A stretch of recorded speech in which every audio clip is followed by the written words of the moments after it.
Yo, what is up? Welcome back to the Culture and Cannabis Podcast. I am your host, Full-Time Tony. I'm here by myself. Well, I'm here with a guest, but I'm here by myself today as a host. My good friend, my business partner, I call him essentially my big brother, JC Coates, is not feeling the best today. And so you got to send him good vibes. We're going to be bringing him on here. Not right this second. He's in the fold right now. But yeah, he's having a cold, man, but he's going to get ready. He's going to get better. He took off the podcast today so we can get pumped for our first Friday pop-up party over at the Sanctuary. So yeah, but we have a great guest today. We have someone who is been in the industry for a long time, a lifelong patient. I'm really pumped to talk with him and get to know him more. We got David, aka Seven, in the building. What's up, my man? How we doing? I'm doing well. How about yourself? Thank you so much for coming to the podcast. Also, thank you so much for joining me in solidarity with wearing sunglasses on the podcast as well. Sure. I was like, listen, I really, and you just like, I didn't really say anything to you. You're just like, yeah, I'm just gonna throw on the podcast, the sunglasses. Kind of look the same, not be off too much. Yeah, and now we're just, we're rocking and rolling, man, rocking and rolling. I would like to bring in JC if he's in the background. JC's not out there. Yeah, he's there. Let's bring him in, Rick.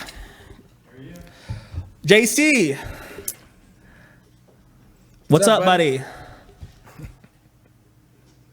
Oh, do we lose sound? Can we? We can't hear you, bud. I think we're losing you. Nothing. He bounced out. It's all good. JC, if you're still out there, try to do it without the AirPods. I think it is what the issue is. But yeah, man. Could be the problem. Thank you so much for coming on the podcast, though. No, thank you. I wanted to be here. I wanted to come chat and hang out. You have so many different things that we can dive into today. I don't even really know where to start, but you have some stuff in front of you, and I think we can kind of start there. And yeah, just let's talk about flower. Okay, you got some flower here. You got some pre-rolls here. You've been a long time grower, man. You've been growing your whole life. I wouldn't say my whole life. I grew popped my first seeds in 2008, a couple months after I got out the military, and then my first real grow was in 2012, where I was able to get a couple things pushed out. Learn a lot more than I was. I was working as a government contractor, so I couldn't do as much as I can today. So 2012. I left that job and I started my own business, and then I started cultivating at the house, and I started breeding. Well, I started crossing plants. I don't want to call myself a breeder. I'm not a breeder. I like to make seeds and I like to work with genetics, but I got many years before that. So from that point, there's a reason I got into it, and that was because of an opiate issue that stemmed from the military. And you're a veteran. I am, yeah. 2000 to 2008. Dude, thank you so much for your service. Really appreciate it. Yeah, I appreciate that. So basically what happened, if we go all the way back and how it happened, I got injured leaving work, had to have surgery, was on, Vicodin, and then it was more opiates. And then it was basically just needed another surgery. So I had like 3 surgeries when I was in the military. All the way out, VA, got out in 2008, so they put me on painkillers as well. So I was on painkillers till 2014, and it was ruining my relationships. It was ruining my friendships. It was ruining my life, and I needed to make a change. Cannabis just happened to show up at the right time. It was in there a little bit, but it really came full force when I realized that it could help me push past an addiction I didn't even know I had. And so I just started doing, what everybody does at home, just popping seeds, trying to grow plants, learning, being on the forums. And that's like the crazy part. I think that's like about the opioid addiction, is that it creeps up on people, right? It's like, because, you go to a doctor, you get hurt, you get a surgery, whatever it may be, and you're in a lot of pain after. And so the doctor goes, oh, here's some pills. And you, unbeknowing, like, okay, great. And you take them because you think these are going to help you. And then so many people fall into that cycle. They go, well, I'm done with that 21-day supply or that 30-day supply. I need more, doc. Yeah. And he's like, well, I can't give you more, man. And then people have to turn the streets, or they eventually let it keep going on. Well, and that's how it went. But the VA gives them to you. They just come to you in the mail every 30 days. So Crazy. I would go through them in 2 weeks or less. And then you can't get more. So I just lived through the next 2.5 weeks, but I would get these brain zaps, like these things that would just shock you through your entire body. And I didn't even realize these were withdrawal symptoms. That's so crazy. Going about my day, going to work, handling my business, doing the things that I was doing. And then finally, like when I was having the problem where I just wanted to move from it, I needed help. I was like, I started reading and doing research, and I was like, this is a problem that I didn't even realize I had. So crazy, man. And so transitioning from that to cannabis, what was that like? Like, what was that transition like? It was simpler than most people might think. I contacted my care provider at the VA and told them I didn't want painkillers anymore. So they basically wrote in there not to give them to me. So they haven't issued, other than surgeries, they don't give them to me. So just having the cannabis there to help me through all of that was so much easier than not. And if you've ever been on painkillers, or anybody knows who's watching, you have mood swings, and just you standing here would just bug me. Like, that's crazy. People in the room would just annoy me. Yeah. But the cannabis, that it just relieves all of that stress. It allows me to be patient. I can talk. I can think. I can communicate with people the way I couldn't before. Dude, congratulations, man. I mean, I know that you probably have been past for a long time, but it's always so awesome to see people who are able to identify something that's wrong, make the change, and then go forward. And so I don't want to drive forward too much, but what is it that you're doing today? So you're a veteran, you're a patient, you're a patient grower, yep. But you also own companies as well. So I just launched a CBD brand called Pristine Pet CBD, and that came from me being in the CBD industry since middle of 2008. So I moved back here to get permanently into the cannabis industry. I'd been growing since 2012. Time for me to make either my mark or just get to a place to where I was around. And I didn't feel like I was being watched. I had to look over my shoulders, and I was in Texas at the time. So coming home to my home state made me feel safer. So I met my buddy Dean Donlin in a cannabis transaction, and he was doing packaging, and he convinced me that this packaging was the way of the future for sustainability, freshness, and recyclability, so that it's not all this waste that goes on. And you've been to the facility, so you kind of see what we've done. Massive. There, so. It's a gorgeous facility. One of the nicest CBD facilities I think I've ever been in. Oh, thanks, man. Yeah. We appreciate that. For sure. It's really big. I mean, it's like the operation that you guys run there is really cool. It's really nice. It's really D8. Obviously, if you're watching, you probably know D8 is really big right now. So that's been like the big thing going on. They've been we're getting $1 million gummy orders that are coming in weekly because this, people absolutely love this product. So the canning is slowed down because of that. Unfortunately, hemp flower is not the thing. And we've been trying to get this into the cultivations for a while now. So what we do is, camera's right there. We do a hermetically sealed can, which is like this can right here that you can see. We seal it with nitrogen. So depending on how the flower is presented to us is the way that it gets packaged. So if it's being cured and dried perfectly, and you put it in here, in 1 month, and 2 months, and 6 months, and 1 year, and 3 years, and 5 years, you're going to open this up and you're going to get the same product that you got. Really? This product. Yes, sir. And so it's nitrogen filled? Nitrogen sealed. So that does is the nitrogen drops in. For people who doesn't know, you drop a shot of nitrogen depending on the size of the can, and it pushes the oxygen out, and then it seals it. So this can, you can see, it's got a nice tight cap. It's been sealed for, let me put that up here. It's been sealed, oh man, is there a date on this one? There might not be. I've had this in my possession for over a year. No way. Yeah, so if the seal is not popped, then you have basically the same cannabis. Now, some terpenes we've seen in our testing fall and then rise, and then some rise and then fall. So, but over time, I think it was like on the 3-year mark, they had, I want to say the myrcene levels rise 4% from what it, or 4 million, it was a 4 something. I don't want to. 4 milligrams per gram? Yeah, I believe so. For over the 3-year process. So you're going to get a better flower. Really? Than when you put in. So what we want to do, like what our goals and kind of are is when the lounges become legal. Which they will. Right? And then they open those up. We want to be able to have, a 6-year skunk one that's been preserved that you can order and come out and have somebody roll you a blunt and make that super nice for you. And you just be surprised at what you got because it's so old, but it's so good. It's fresh and brand new.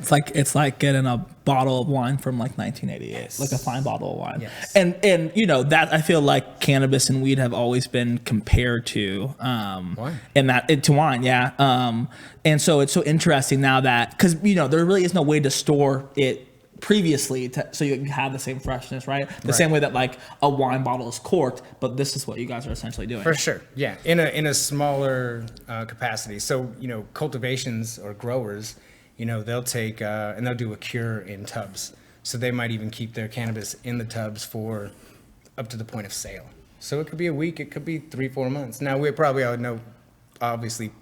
know that cannabis doesn't stay on the shelf that long. Especially out here. It moves quick. Mostly it really doesn't.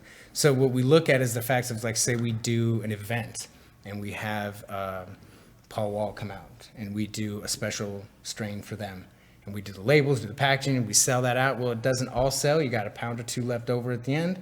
Peel those labels off, store them, wait for the next event, relabel them, and put them back out. It's the same product. It's still good. It's just been relabeled. That's crazy. And so you guys are doing this technology right now with the D8 flower. So no, not with the D8 flower. You know what? I haven't been to the facility in the last month. And I was just chatting with them today. We only spoke about gummies. We didn't speak about flower. Got it.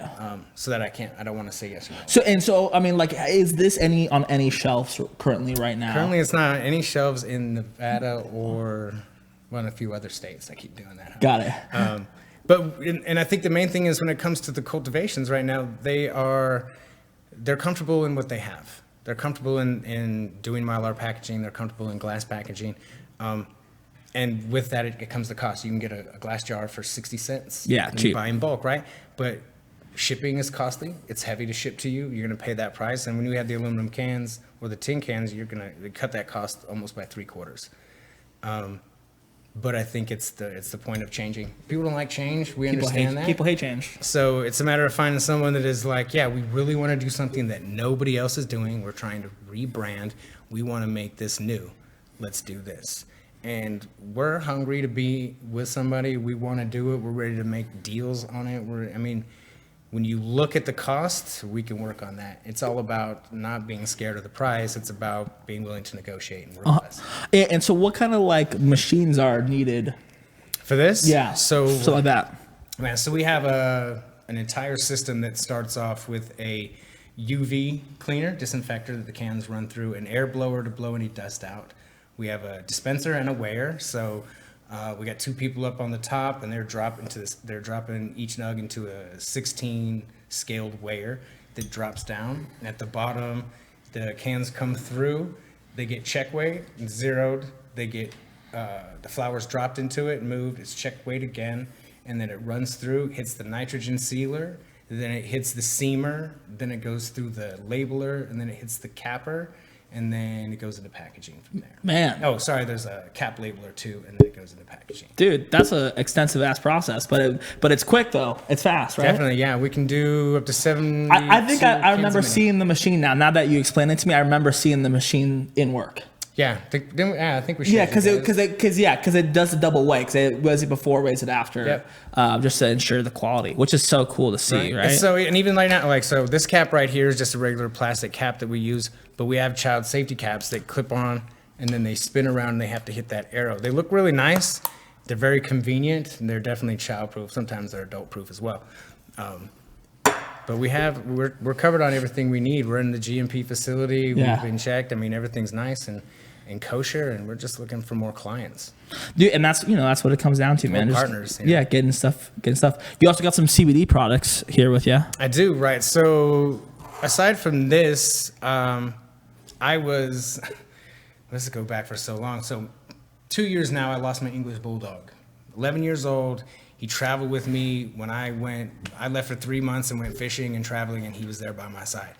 And when we moved here, he just wasn't really about the heat, so he always stayed inside. And then he started coughing one day, and then I decided to take him in. I was like, it's been 3 weeks. He hasn't stopped the cough. Let me find out what's wrong. And then they did x-rays, and he was riddled with tumors from his neck down to his torso, with a giant tumor about the size of my fist, stuck on his esophagus, pushing over here. So it was a hard time to breathe, hard time to eat.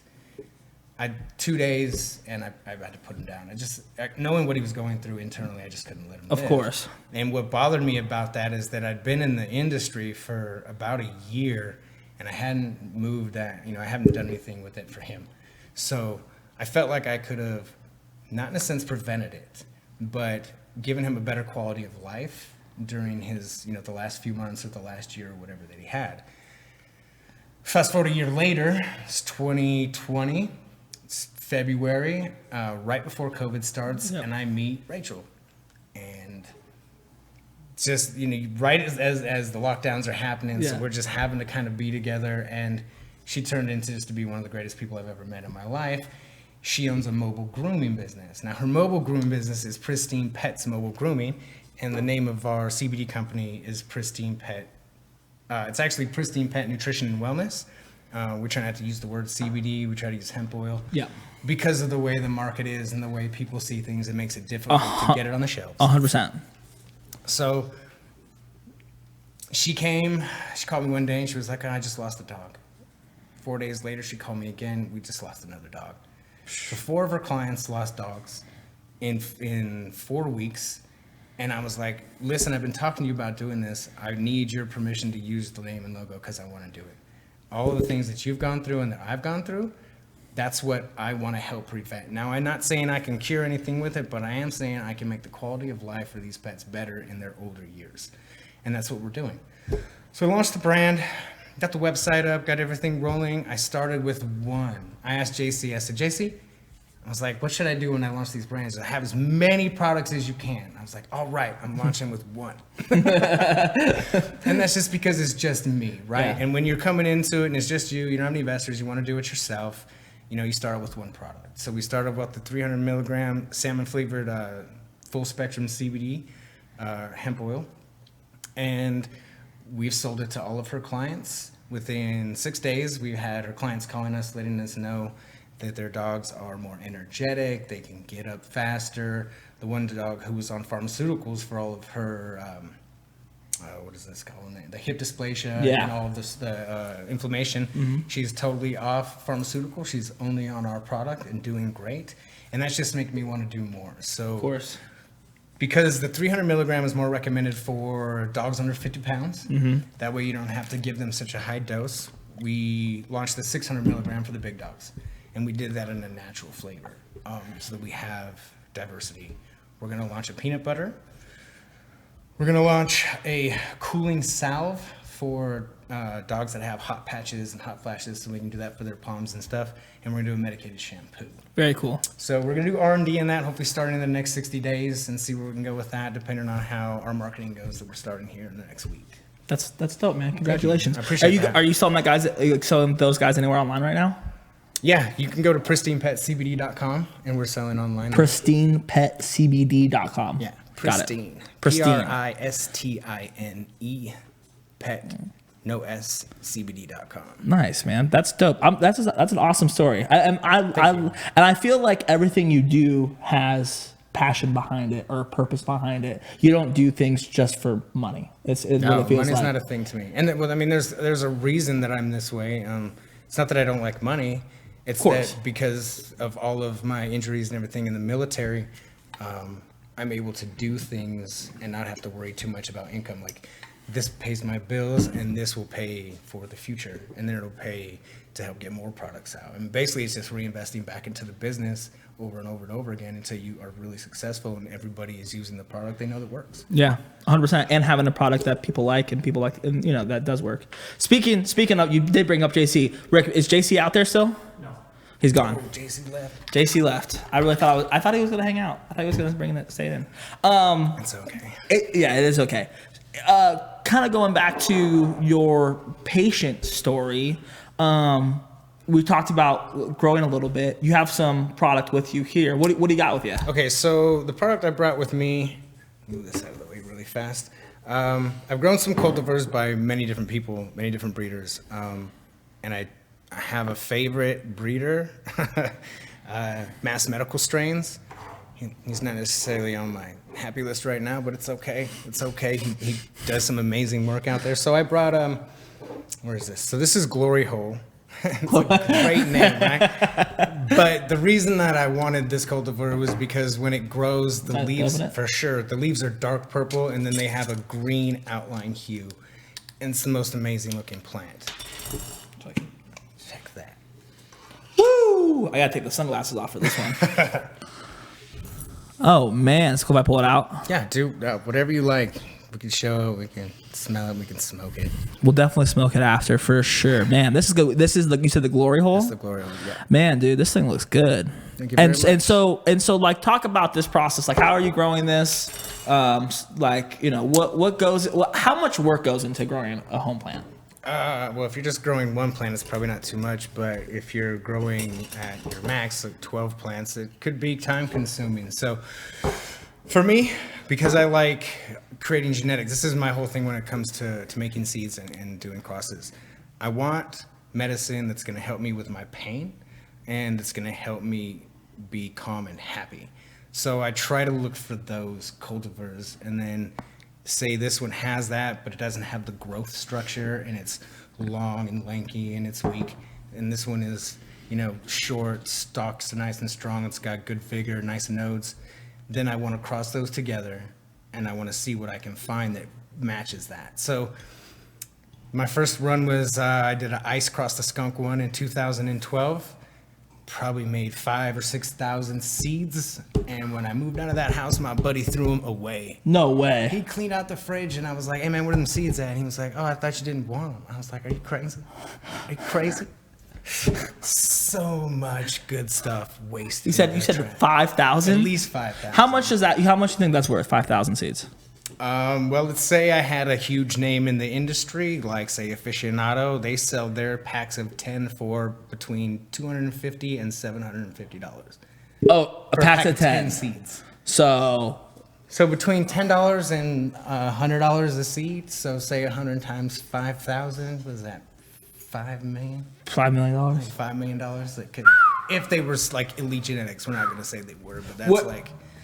Well, the seed and breeder market is so interesting because you did bring up a good point, right? It's like it really comes down to the brand, right? Because it's like you can get seeds from anybody, but you can get really good seeds from these well-known genetics brands, such as the company that you're now working with. That would be GG Genetics. Yep.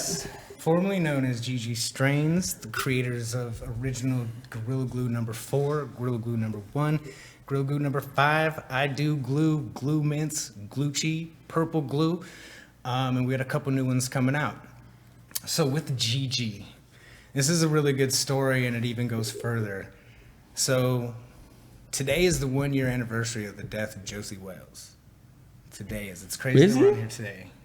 So Josie Wales is the original breeder, the original finder. Yeah, no, what's so funny is I literally remember when it happened because JC had called me about it. He was like, hey, dude, like the guy that created the GG strains had passed. I was like, oh, really? That's nuts. Crazy, right? Yeah, and so it's like ironic that you bring it up because I literally remember him calling me and telling me that. Well, that was a year ago today. And R.I.P., man. For sure. You know what? For real. Legends never die, and his name will live on forever. And he was a great man. Someone that everybody really liked to be around. I mean, he was definitely older and couldn't spend his time out with all the youngsters and stuff. But he came out. He spent a lot of time. He gave away genetics, and he made sure a lot of people knew what this strain was about. And he passed away a year ago today, and I think it was 4 months before that Ross passed away, and he was his partner. That's right. So what's left of GG Strains was now just Kat and Angela. Kat is the chief financial officer, and then Angela was Josie's wife. And it was Josie's wishes to continue on with this legacy, with this company, and move on to do better and greater things. And that's what Kat is doing. Kat is really doing her best to make this company continue forward. And it's difficult when you don't have the original breeders. So she brought on Grayskull, and Grayskull is an Oklahoma breeder originally from Hawaii. Shouts out Oklahoma. Whoop, whoop. And then he's the one who gifted Josie the Sour Dub and the Chemsys to make GG4.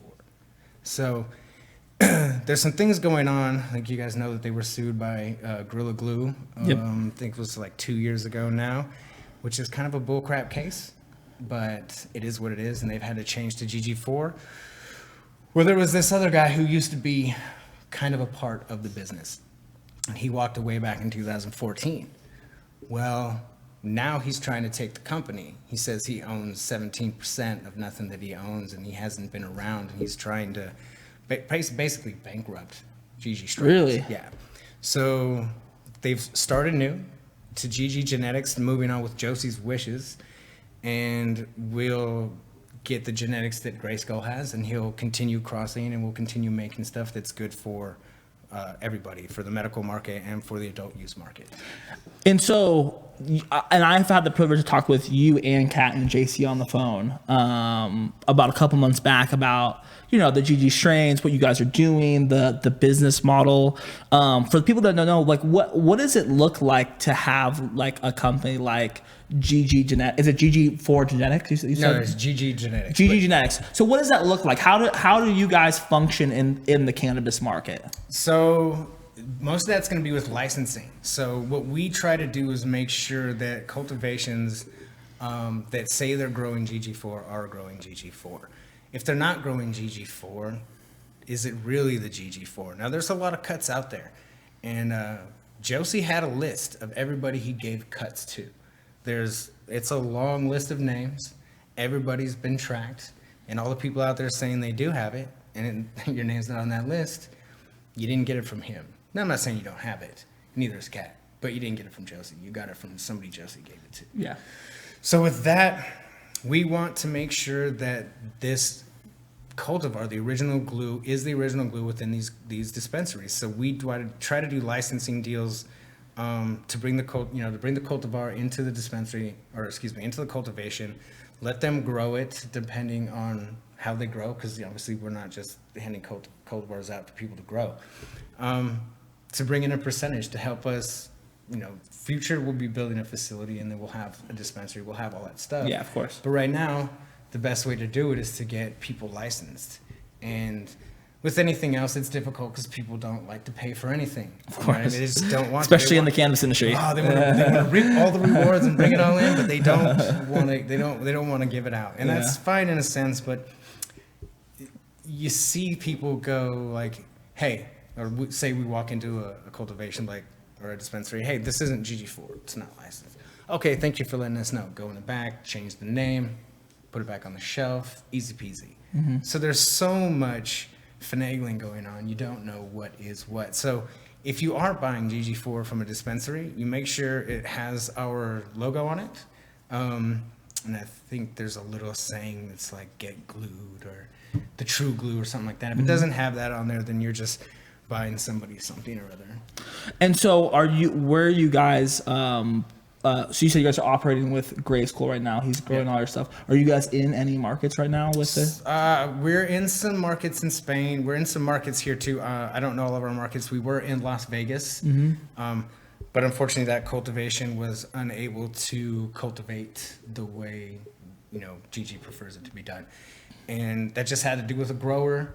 That company has since then moved on from that grower and brought somebody else, and it does a really good job. So there could be, more future for that later, but right now we're just kind of still looking. So we definitely want cultivations to reach out. We want cultivations to want to have the true GG4 and the other 8 genetics that we have and what's coming out. We're working on some GMO GG4 crosses. We're working on crossing GMO to a bunch of others within the glue lineage. But obviously that takes time. So we can create the seeds, but then we got to get them to testers, and then the testers send us back what works. Then we want to stabilize that and make sure it's good. So we're not trying to just make things and get it thrown out there for you to buy. We want you to have stabilized genetics that they're not gonna herm on you. They're not gonna have stress and cause stunting, or they're going to be heat resistant, cold resistant, mold resistant, pest resistant. We want all of that good stuff.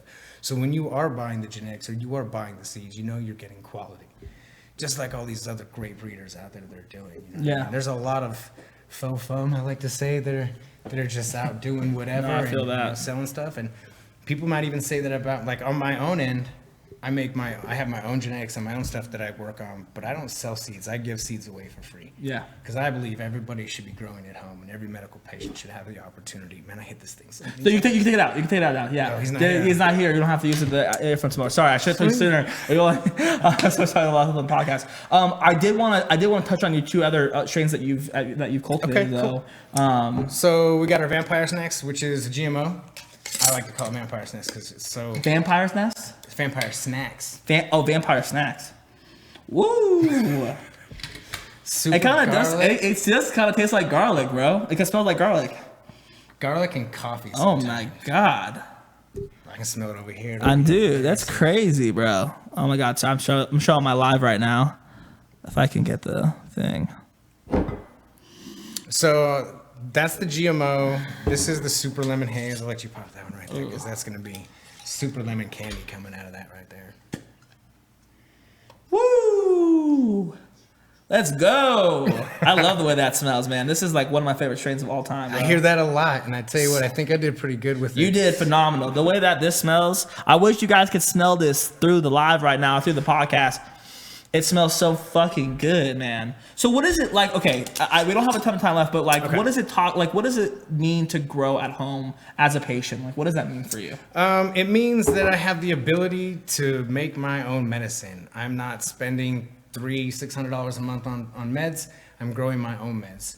Cost you about $1,000, maybe $1,500 to get started the good way, not 100%, but pretty much proper.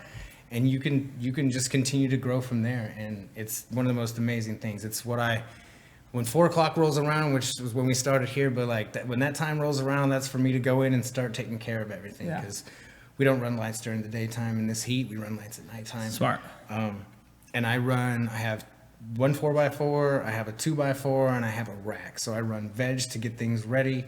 I have 2 flower tents depending on what's going on, and I'm usually trying to perpetuate out. I'm trying to get 2 plants in, 2 plants out, 2 plants in, 2 plants out, and run a rotation. I grow in a high bricks. It's heavy mineral, lots of calcium soil, so that's why you got mineral dense buds. Some people might say that looks like it's PGR. The only PGR we're using is kelp. What a PGR? What for people that don't know at home? What does that stand for? Regulating growth regulators. It's a plant growth regulators. Thank you. Sorry, I didn't want to say it. No, it's fine. Just because people say it all the time. People say like PGRs or like MSO or whatever, like any cannabis jargon, and sometimes people don't understand. But PGRs are plant growth regulators, which I don't even really know what a plant growth. It's just like a chemical that people add. It allows the plant to grow a little bit differently. It's usually allows the plant to have tighter internodes, tighter formation buds. That's why you have like usually a synthetically grown plant growth regulator on plants is going to be really, really tight, and it's going to look like it was super trimmed, man. Like the trimming on it is natural to be tight like that, and it just doesn't look natural to what a plant should. Yeah. Natural plant growth regulators like kelp are going to give you these nice dense buds that we have here, and then they're mineral dense, so they have a lot of calcium in there. They have a lot of they have everything that the plant needs, which the cool thing about it is it makes it heavier. Yeah. So when you have heavier, it weighs more, which means then it's more yield, even though it's not more yield. So, and it's healthier. Obviously, our bodies run off minerals. I'm sure I feed my plants better than I feed myself. Also, it happens. Right? Because everything they're getting is what we need. So this is healthy cannabis. And the only herbicide, I guess people might want to call it, would be Lost Coast plant therapy, which is basically just essential oils, peppermint, and a couple other essential oils, and that's it. And then a little bit of rubbing alcohol, just to basically what we do this for. It's an integrated pest management. Do it once a week to make sure you don't have any pests on your plants. Don't do it in flower and cover it because people are smoking. So you want to make sure that everything is cleaned when you harvest. So when I harvest, I wash the plants. People think that's crazy, but it's really not. When you're spraying foliar sprays of anything, if you have animals, cats, you live in a desert, you're going to have dust and dander on your cannabis. If you don't want to wash it with lemon juice and baking soda, just dip it in a bucket, rinse it, get that off, and let it hang dry. It'll dry just like it does regularly. Nice. It's just like it was wet, yeah. Nice, man. Dude, I'm going to have to talk to you off air. I definitely want to get you back on the podcast so we could go more in depth to home growing, man. But I really appreciate you on the podcast. Thanks where can they find you? Plug everything. Where can they find the CBD brand, the packaging company, your personal brand, the GG brands, all that stuff? So my personal brand is going to be relaxed_atmosphere_DS. Rad Seed Co. is the name of the company. So you can find us there. Pristine Pet CBD. You can find that on Instagram, and you can find our packaging at Levitate Group. So it's LVT8 Group on Instagram. Rad Seed Co. is the website. If you want to check out our seeds, we give away free. So if you pay shipping, we usually charge $25 for shipping. That helps out with a little bit of money to help, nutrients and such. And then we'll ship you out 20, usually it's about 20 seeds is what I send people. So dope. Yeah. Very cool. Thank you so much for calling the podcast, man. Thank you for letting me be here. I appreciate it. I really appreciate it. Awesome. Thanks, everybody. Well, yeah, man. Sorry we weren't able to get JC Coates on here. JC, is JC out there, Rick? No, so no go. Okay. All right. Well, JC, I love you, buddy. Sorry that we didn't get you on the podcast, but JC was here in spirit. His muscles were here in spirit. If you want to check out his muscles, check out my live. I got him in there. It's hilarious. There's some things I needed to talk about. Oh. Tomorrow, we have a pop-up. We're getting back to First Friday, and I know JC is freaking pumped about it, right? This was JC's model. JC built the First Friday cannabis event, which Culture and Cannabis was, and turned into what is today, which is so crazy to think about. But we're getting back to our roots. We're throwing a awesome pop-up. Yeah, pop-up tomorrow over at the Sanctuary. That's from 5 to 7 p.m. We're gonna have a food truck out there. We're gonna have OG Surds out there. We're gonna have some great deals on cannabis. We're gonna have some influencers. Chuck's gonna be out there. You're gonna see me. You're gonna see JC. You're gonna see Joy. You might even see Seven out there. So it's gonna be a party, man. So definitely come out and check it out. It's gonna be a lot of fun. There's one more thing. Oh, Oklahoma. So we just got back from Oklahoma too. That was phenomenal. Such a great time. Thank you to everyone that made our trip so special. I don't want to talk too much because I know this is really JC's thing, but get ready for an event in Oklahoma because it's definitely coming. We looked at some venues. We got one locked in. Now it's just we're going to get this date locked in, get the headliner going, and we're going to throw some of the craziest cannabis events Oklahoma's ever seen, and I'm really juiced about it. And I can't wait to share more details. And the Hustler, man. The Hustler, bro. We're so close to dropping it. JC said 2 weeks on the podcast last week, so it could be coming out next week. I had said 36 days. I think I might be more on par, but we will see. The product will be coming out very, very quickly. When putting out cannabis products, there's a lot of hoops to jump through you have no control over the time period. So it is what it is. But as soon as we get rocking and rolling, it's going to be sick. Get ready for that. And that's pretty much it. Anything else, Rick? No, we're good, Rick? All right, great. Well, thank you guys so much for watching the podcast. We'll see you guys next Thursday. Talk to you guys soon. Peace.